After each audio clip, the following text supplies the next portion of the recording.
After 12th class pharm D course के बारे में सोच रहे हैं तो ये वीडियो आपके लिए। Hello everyone, welcome to my channel Masa academy. This is Himanshu. आप उस चैनल पे हैं जहां आपको farmer regarding news update, vacancy update, video lecture, study regarding video सब कुछ अवेलेबल होता है।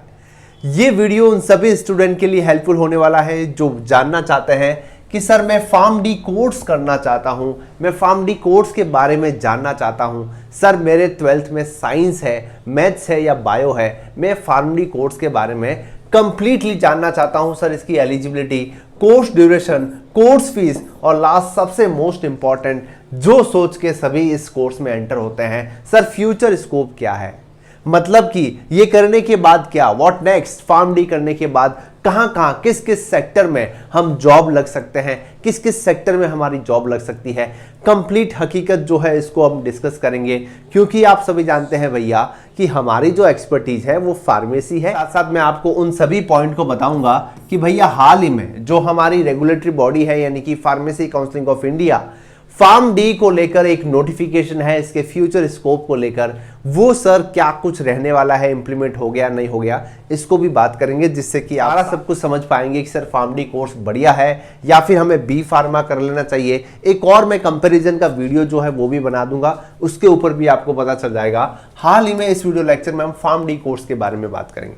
सबसे पहली बात सर एलिजिबिलिटी क्या कुछ रहने वाली है, तो जी हाँ आपके 12th में है ना, 12th क्लास में आपकी साइंस है, बायो है, मैथ्स है, आप इस फार्म डी कोर्स के लिए एलिजिबल है, कोई दिक्कत वाली बात है ही नहीं। जानते हैं कि फार्मेसी में अगर एडमिशन लेना है तो सर 12th में साइंस होनी चाहिए, बायो है, मैथ्स है, दोनों ही स्टूडेंट एलिजिबल है, कोई दिक्कत नहीं है। तो वैसे ही फार्म डी कोर्स जो आपका रहने वाला है उसकी बेसिक मिनिमम एलिजिबिलिटी जो है वो आपकी 12th में साइंस, बायो या मैथ्स होने की, दोनों में से कोई भी सब्जेक्ट है आप जो है यहाँ पे एलिजिबल है, चाहे आपके पास बायो है या फिर मैथ्स है, 12th में साइंस होनी अनिवार्य है। ये तो हो गई सर इसकी एलिजिबिलिटी। सर इसका कोर्स ड्यूरेशन क्या है, तो जी हाँ यहाँ पे कंप्लीट आप देखेंगे टोटल ये 6 साल का कोर्स रहने वाला है, 6 ईयर का कंप्लीट आपका डॉक्टर लेवल का कोर्स है जो कि फार्मेसी डिग्री में होता है। यानी कि हम सभी जानते हैं सर फार्मेसी में इसके अलावा डी फार्मा और बी फार्मा कोर्स चलते हैं और इसके बाद जो कोर्स चलने वाला है वो है फार्म डी जो कि 6 साल का है।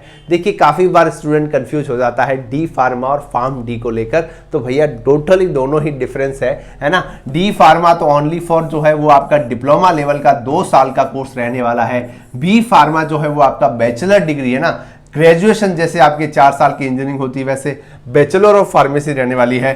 और भैया फार्म डी जो कोर्स है वो आपका डॉक्टर लेवल का कोर्स है ना, जिसको जो करने के बाद आपके आगे डॉक्टर लगता है। तो जी हाँ ये 6 साल का आपका कोर्स जो है वो रहने वाला है। कोर्स ड्यूरेशन आपको पता चल गई सर, 5 साल की स्टडी है, 1 साल की आपकी इंटेंसिव रहने वाली है, टोटल मिला के आपका 6 साल का ये कोर्स रहने वाला है। ये सभी जो है यहाँ पे कंप्लीटली मेंशन है। ठीक है जी, यहां तक चीजें समझ में आ गई सर। एंट्री लेवल पता चल गया, कोर्स का ड्यूरेशन पता चल गया, सर फीस क्या कुछ रहेगी जिससे कि पता चल जाए क्या कुछ है। तो मोटे तौर पे देखिए ये टोटली डिपेंड करता है, अलग अलग यूनिवर्सिटी की टोटल डिपेंड करता है, बट मोटे तौर पे मैं आपको बताऊंगा। देखिए 3 से लेकर 8 लाख के बीच में जो है वो आपकी फीस रहने वाली है। अब ये डिपेंड उस पर करता है कि कौन सी यूनिवर्सिटी, कौन सी आप यूनिवर्सिटी में एडमिशन लेना चाह रहे हैं, कौन से कॉलेज में आप एडमिशन लेना चाह रहे हैं, उस हिसाब से मोटे तौर पे आपकी जो है फीस लगने वाली है। यहाँ पे 3 से 4 लाख लेकर 8 लाख तक भी फीस आपकी जो है वो कंप्लीटली लग सकती है। डिपेंड किस पे करेगा, कौन सी यूनिवर्सिटी में आप एडमिशन लेने जा रहे हैं। अब ये बात आती है सर लास्ट में कि सर इसका फ्यूचर स्कोप क्या है, और यहाँ पे हम डिटेल में डिस्कस करेंगे, क्योंकि मेनली अगर कोई स्टूडेंट किसी भी कोर्स को सेलेक्ट करता है आफ्टर 12th तो उसका बेसिक जो मेन मोटो होता है सर फ्यूचर क्या है, स्कोप क्या है ना। तो सिंपल सी बात है भैया, फार्म डी जो कोर्स है ना, फार्म डी जो कोर्स जैसे कि हमने बताया 6 साल का कंप्लीट कोर्स है। ये कोर्स डेडिकेटेड है क्लिनिकल फार्मासिस्ट को लेकर, है ना, किसी को क्लिनिकल फार्मेसी को लेकर डिपेंड है। मतलब कि आप सभी जानते हैं कि हम देखिए किसी भी हॉस्पिटल में जब हम जाते हैं तो हर हॉस्पिटल में एक ड्रग इंफॉर्मेशन सेंटर होता है, और उस ड्रग इंफॉर्मेशन सेंटर के लिए जो एक पोस्ट निकलती है वो क्लिनिकल फार्मासिस्ट की पोस्ट होती है, और ये क्लिनिकल फार्मासिस्ट की पोस्ट के लिए एलिजिबिलिटी जो है वो फार्म डी रहती है। ठीक है जी सर, हमने तो कई बार आपने नहीं सुना होगा क्योंकि ये सारी चीजें जो है अभी डॉक्यूमेंटेड इम्प्लीमेंटेशन में है, अभी तक ग्राउंड लेवल पर नहीं आई है, क्योंकि ये प्रावधान है कि भाई ऐसा होने वाला है। आने वाले समय में हर गवर्नमेंट हॉस्पिटल में या फिर प्राइवेट हॉस्पिटल में एक क्लिनिकल फार्मासिस्ट की पोस्ट आने ही आने वाली है। इसको लेकर ये कोर्स जो है वो चर्चाएं में हो गया था। मैं जो आपको ये बात बता रहा हूं कि सर ये ऑफिशियल कुछ नोटिफिकेशन आया था, तो जी हां, साल 2020-21 में एक ऑफिशियल नोटिफिकेशन आया था फार्मेसी काउंसिल ऑफ इंडिया की तरफ से, जिसमें कि कंप्लीटली ऐसा मेंशन था कि भैया अब आने वाले समय में हर हॉस्पिटल में क्लिनिकल फार्मासिस्ट की पोस्ट आएगी। उसके लिए जो मिनिमम क्वालिफिकेशन है वो फार्म डी कैंडिडेट वहां पे क्लियरली मेंशन है।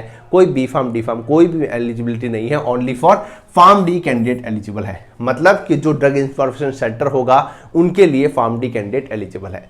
ये तो हो गई मोटे तौर पे स्कोप की बात। सर और क्या स्कोप है? तो जी हाँ, और आप जो है वो रिसर्च फील्ड में जा सकते हैं, किसी भी रिसर्च फील्ड में जा सकते हैं, या फिर क्लिनिकल डेटा एनालिस्ट में जा सकते हैं। ये सारे स्कोप जो है फार्म डी में बेसिकली देखे जाते हैं। और मोस्ट इंपॉर्टेंट स्कोप हम सभी जानते हैं कि सर गवर्नमेंट में हम फार्मासिस्ट बन सकते हैं। फार्मासिस्ट क्या है सर? कि फार्मासिस्ट की minimum qualification sir D pharma है, डिप्लोमा वाला भी फार्मासिस्ट बन सकता है, बी फार्म वाला भी फार्मासिस्ट बनता है, और फार्म डी वाला भी फार्मासिस्ट बन सकता है। जी हाँ, 6 साल डिग्री करने के बाद भी आप फार्मासिस्ट अपॉइंट हो सकते हैं। ये मैं नहीं बोल रहा हूं, जो हमारी सेंट्रल बॉडी है फार्मेसी काउंसिल ऑफ इंडिया, वो ऐसा बोलती है कि भैया फार्मासिस्ट बनने के लिए डी फार्म मिनिमम है, जहां तक फार्म डी कैंडिडेट भी एलिजिबल है, कोई दिक्कत वाली बात नहीं है। तो स्कोप आपको मीनवाइल पता चल गया कि सर यहां पे बेसिकली हम देखेंगे तो हॉस्पिटल में है ना, हॉस्पिटल में आपका क्लिनिकल फार्मासिस्ट की जो पोस्ट है उसके लिए डेडिकेटेड ये कोर्स जो है वो रहा है। अब ये हकीकत भी हमें जाननी जरूरी है कि सर ये जो नोटिफिकेशन साल 2021-22 में आया था, उसके बाद में अभी तक ये सारी चीजें जो है वो इंप्लीमेंट होती नजर नहीं आ रही है। क्योंकि अगर आप देखेंगे मोटे तौर पर कि काफी बार जो है पोस्टें आती है, प्राइवेट हॉस्पिटल में आती है, करती है, बट जो गवर्नमेंट को लेकर जो विजन था पीसीआई का, जो फार्म डी को लेकर कि भैया इस हिसाब से इस कोर्स को इंप्लीमेंट करेंगे, वो अभी तक दिखा हुआ नहीं नजर आ रहा है। तो जी हाँ, बट हाँ, आने वाले फ्यूचर को अगर देखें तो हो सकता है प्रॉपर वे में सारी चीज़ें चलेगी, तो कोई दिक्कत वाली बात नहीं है। सारी चीज़ें जो है वो धीरे धीरे इंप्लीमेंट होगी। बट हाँ, ऐसी हम आशा रखते हैं कि आने वाले समय में ये सारी चीज़ें जो है वो प्रॉपर होए, और उसके बाद जो है इस कोर्स को लेकर बहुत ही बढ़िया डिमांड बढ़ सकती है।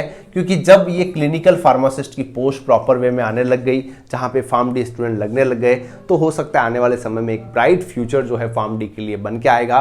बट हाँ, जो विजन से फार्म डी को लाया गया था, साल 2008 की बात है, और आज लगभग इस कोर्स को 14 साल हो चुके हैं। अभी भी स्टूडेंट जो है वो जो करते हैं वो हमेशा कई बार कंफ्यूज रहते हैं, और जिनको स्पेशली फॉरेन के लिए जाना है तो उनके लिए तो ये कोर्स बहुत ही बढ़िया है, कोई दिक्कत नहीं है। स्पेशली आपको अगर यूएस में जाना है तो उन सभी स्टूडेंट के लिए तो ये कोर्स बढ़िया है। बट इंडिया में रहते हुए अभी तक फार्म डी को लेकर जो विजन लाया गया था, जो सोचा गया था, वो अभी तक हमें लगभग नजर नहीं आ रहा है। ऐसी आशा करते हैं कि आने वाले समय में वो भी प्रॉपर विजन नजर आए, ताकि स्टूडेंट जो है बी फार्म के जैसे ही फार्म डी कोर्स को एक्सेप्ट करें और आगे बढ़ते रहें। जी हाँ, और आप लोगों के क्या कुछ कंफ्यूजन है आप कमेंट कर सकते हैं। लास्ट में अगर मैं आपको मेरी राय बताऊंगा तो मैं ये आपको कह सकता हूं कि भैया देखिए, ऐसा है, अगर आपको फार्मेसी कोर्स ही करना है तो आप बी फार्म के बारे में भी सोच सकते हैं, फार्म डी के बारे में भी सोच सकते हैं। बट जो जिसमें ज़्यादा स्कोप है, मतलब जो कोर्स करने के बाद आप हॉस्पिटल में भी जा सकते हैं, फार्मासिस्ट भी बन सकते हैं, इंडस्ट्री में भी जा सकते हैं, कहीं भी जा सकते हैं, वो भी कोर्स आपके लिए बढ़िया है। बट अगर आपका स्पेशलाइजेशन है कि सर मुझे तो क्लिनिकल फार्मासिस्ट ही बनना है, तो आप इस कोर्स के बारे में सोच सकते हैं। सर मुझे फॉरेन में जाना है, तो आप इस कोर्स के बारे में सोचते हैं। कैसा लगा आपको इन्फॉर्मेशन जरूर बताएं कमेंट सेक्शन में। अगर कोई भी कंफ्यूजन है तो कमेंट करें। और आप सभी जानते हैं, जो भी स्टूडेंट फार्मासिस्ट एग्जाम की प्रिपरेशन हो या फिर किसी भी फार्मेसी कोर्स की स्टडी हो, आप सभी हमारी मोबाइल एप्लीकेशन पे सारे वीडियो लेक्चर्स वगैरह सब कुछ अवेलेबल है। तो आप अगर इंटरेस्टेड है तो हमें ज्वाइन कर सकते हैं, जिसकी लिंक डिस्क्रिप्शन कमेंट बॉक्स में है। कैसा लगा इन्फॉर्मेशन जरूर बताएं कमेंट सेक्शन में। लाइक करें, शेयर करें, सब्सक्राइब करें। Keep watching, stay tuned.